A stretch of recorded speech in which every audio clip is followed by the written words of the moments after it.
So today is the day we put a hole in our van. We're putting the fans up today, the Maxx Air Fans. So this would be like the countertop right here. Sink, we're thinking sink, a little bit of counter space, and stove on this end. There'll be a wall right there, so don't worry about that. There'll be a wall with splash, backsplash, and we have another counter space on this side that's actually going to be this counter space, and then we'll be able to kind of lift up another one, so there's going to be more extra counter space here. We actually had the bed and everything, and we had the bench too already like kind of laid out, but I already took that down. The reason why I did this is because just to see how the space would feel for me and for Jocelyn, and then we kind of actually adjusted too. So I think it was a really good idea to just go ahead and use these boxes that we've been getting, you know, a bunch of deliveries from for all the stuff that's gonna go in here, and we just use that to our advantage, and we got a really much better idea of it now. So I'm really glad we did that. We're putting in 2 fans. We figured 2 would be better than just having 1, so we can have 1 above the bed, and then we can have 1 above the stove as well. So when we're cooking, it can extract the fan, and even if it's raining, we can suck air in from the other fan. Because if you only have 1 fan, I figured every time you try to use the fan to suck air out, you would have to crack a window. So I think that's the downside. If it's raining out or something, it wouldn't be too big of a deal, but I figured it's more efficient to have 2 fans. So that's what we're going with. First off, I made this cardboard cutout, 14 by 14 inches. That one is important right there. That is going to be the template for the fan. And then with that, I also made this frame. This is a 2x1, and this is going to go underneath on the inside of the van, and that's where the fan's going to be screwed into, basically, essentially. So I figured as long as this fits, that would be perfect. So I made 2 of them because we're going to have 2 fans. The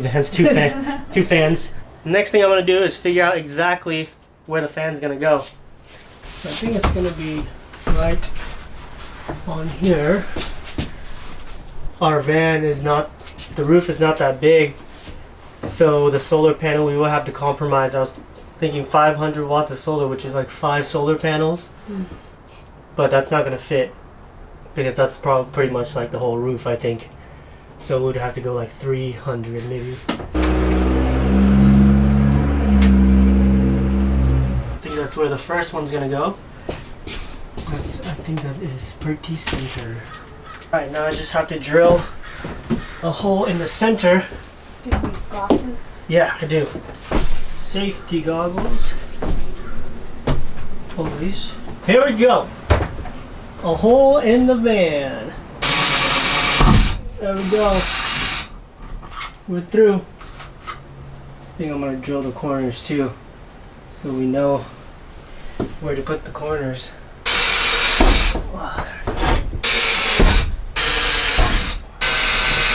As long as you have this template, I'm pretty sure you won't mess up. Especially because I'm staying inside the cardboard right now. I think you'll be fine because I'm gonna cut right on the outside of the cardboard. I'm gonna take this down, keep it.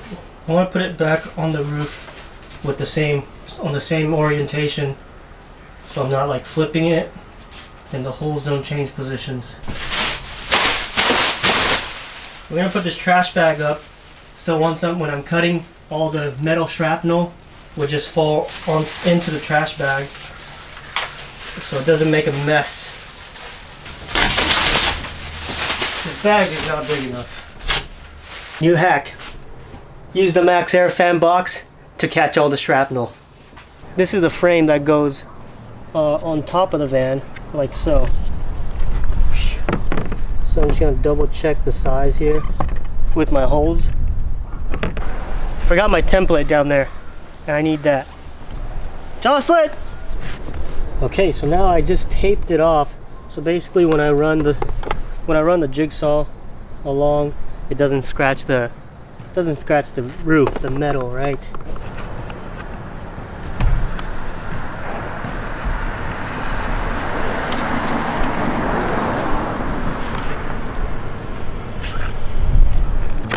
Yeah, that's pretty good. I'm just gonna follow the tape here, and it should be pretty on point. That's pretty good. All I have to do now is drill bigger holes in the corners, and then until I can fit my jigsaw blade, then I'll be ready to cut. And I'll leave all the links in the description for all the fan, the tape, whatever, all the stuff that I'm using here. Check the description box. It'll be all down there. Let's get drilling some more. Also, I brought a vacuum up here. Any of that metal shrapnel, want to vacuum it up because that's going to turn into rust. Are you ready for this? Oh boy. Are we ready? Are we ready? Okay, I think I'm just stalling now. Okay. I guess I can measure it one more time.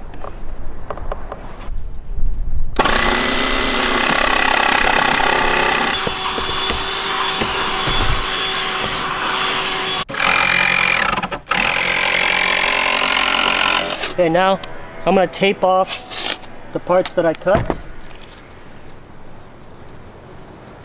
Just less vibration that way. Then put a little more tape. Oh, you see how this is getting all scratched up. Good thing we don't need this piece. And good thing I put the tape here. But here it is, guys. I'm done with the cuts. Just gonna take the tape off. Moment of truth.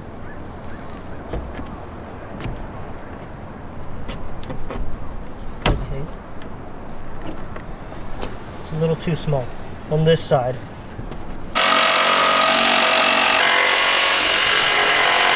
Slow and steady wins the race.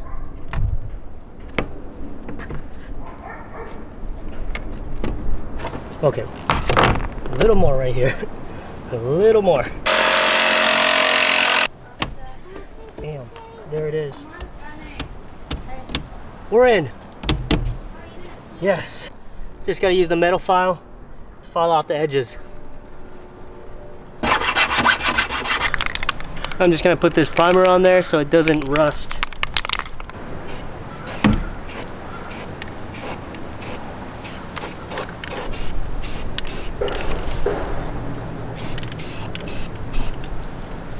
Alright, I think that's good.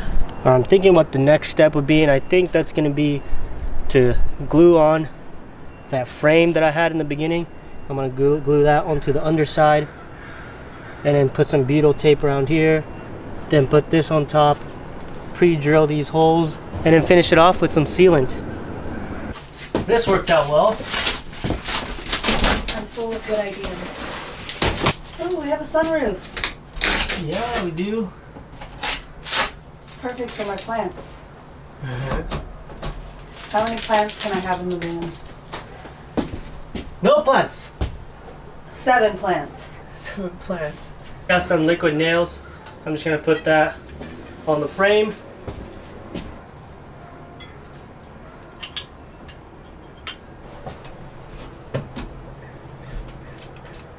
Don't tighten it too much right now. Just got a little bit of pressure. This side has less of the white.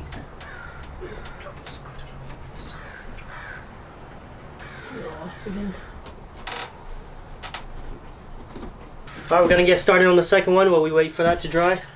Well, this has taken a while to dry. I was hoping it'll be done by now. It's starting to get dark. I think I'm gonna call it though. And this liquid nail stuff takes a while to dry. It's been a few hours. Be patient. Have some patience. Just wait. But it's gonna get dark. Alright, still fits. Very nice. I'm gonna actually clean this one more time.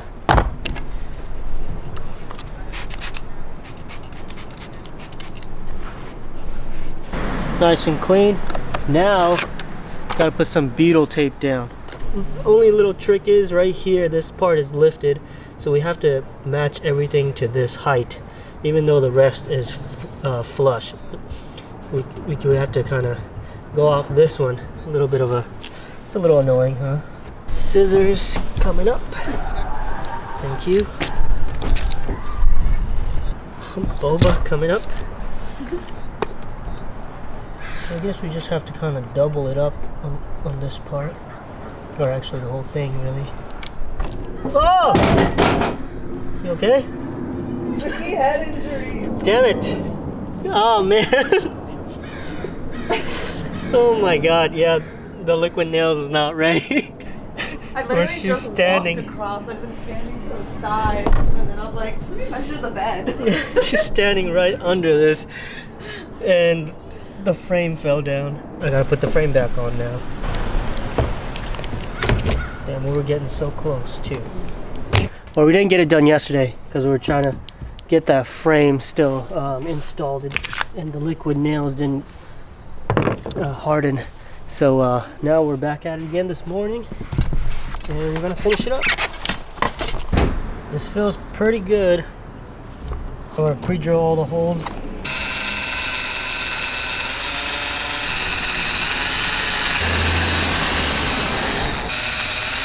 Hold the wood.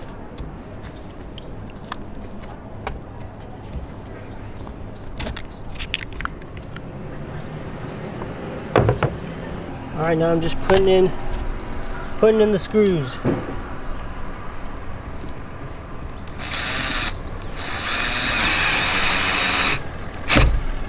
Just being careful not to do it too hard with this.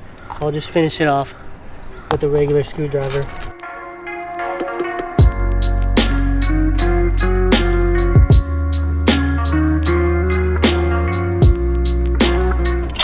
I just put the sealant. I'm using the silicone advanced silicone sealant. Now I'm just gonna get all up around here.